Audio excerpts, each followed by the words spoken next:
We have two movements for our warm-up. We're going to go into a loaded squat, which is really going to help to open up our hips, both in a hinge movement, a squat movement, open up our shoulder blades and our shoulders, and even our ankles. So I love this huge loaded squat movement. And then the world's greatest stretch, which you might have heard of before, to really open up our upper back as well as deepen into our hips and get us really actively ready to do a full body strength workout. So with the first one, I want you to just kind of like walk out your feet, not looking, but just wherever your feet want to go. You can even try jumping and kind of see, where do my feet naturally want to go? That's where I want you to start. Now we're going to go into a hinge movement. So your hips are going to go straight back behind you. And we're kind of thinking of almost rolling and wrapping our thighs in together to open up the back of that pelvis. And then we're going to reverse that and open up the knees wide as you take a squat. Now, if you know you're already having trouble getting low into that squat, this is where I want you to do this in front of a doorway, a pole, a squat rack, a bench, something sturdy that you can have in front of you and hold onto. When we're down in this low position, you're going to reach one arm up, reach the other arm up, take a little rock into one ankle, into the other ankle. That heel can come up if you need it to. Go right back into that hinge and then come up. Okay, so now that we know what we're doing, we're going to go a little bit faster. So again, feet are out into a comfortable position. We're going to go into that hinge, wrapping our thighs in toward each other, and then opening our thighs into a squat. Open the arm, open that arm, rock that knee forward, rock that other knee, come back into that hinge, feel that those hamstrings open up as well, and go again. Wrapping in, wrapping out, open up, rock forward, back, and up. So we're keeping it really active. Hopefully you'll even feel your core all the way to your back kind of starting to open up as we open that arm up. That entire back is working to keep you up and stable. And not sure if we did 3 or 4, so I'm going to do one more. We're going into that hinge, open into that squat, lift one arm, the other arm, rock it forward and forward. Then we're already low, so we're actually going to step it right back into that lunge here. Now, from this position, I want you to keep it as active as possible. You're going to try to lift this knee up toward your elbow so that you can lift that foot all the way out by that hand. Now, of course, if you need to, you're going to go and rock it up. Okay, but you want to try not to slide. I want you to make it active in that hip flexor. Drop that elbow down toward the floor, so we're rounding and then opening it up.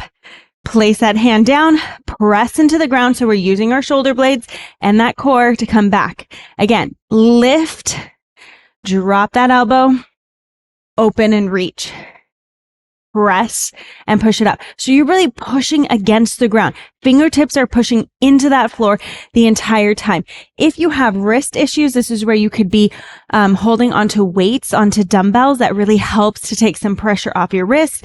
If you do not have that available, you can even use something like a low ottoman, a low bench to have those forearms on so that you're still in that like plank position, but now you're completely off your wrists.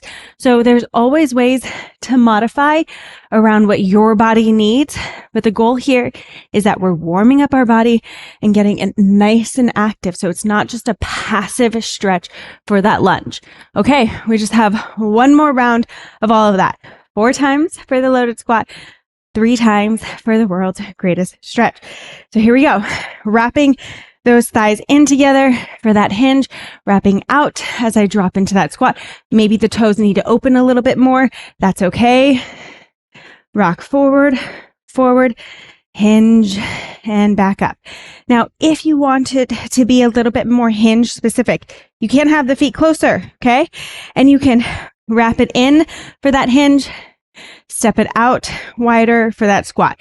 And you can make it a little bit more specific to your body needs if that feels a little bit better for you. And then just come up and switch it again. Okay. So this is always an option that you can take, is moving those feet a little bit more, maybe making it a little bit more, catered and individual to what your body needs. Don't be afraid to move their feet, to explore your body and to kind of see what works best for me. You don't have to be rigid and stuck to one area. You get to explore your body. And that's the really great thing about unloaded warm-ups as well, is that you have the opportunity to do that. Last time for the world's greatest stretch, opening it up. We're not taking a whole bunch of time here so that you can get right into your workout and feel really warmed up, prepared. Everything from the core, the shoulder blades, the hips, the ankles. We're feeling the entire body kind of start to get warm, active, and just more confident in the movements ahead. Hopefully. So hopefully that's what you're feeling after you did all this. And of course, you can always do, if you're going into a heavy lift, heavy deadlift, do some with an unloaded bar or a very light bar before you really load it up to just get that body and nervous system prepared even further.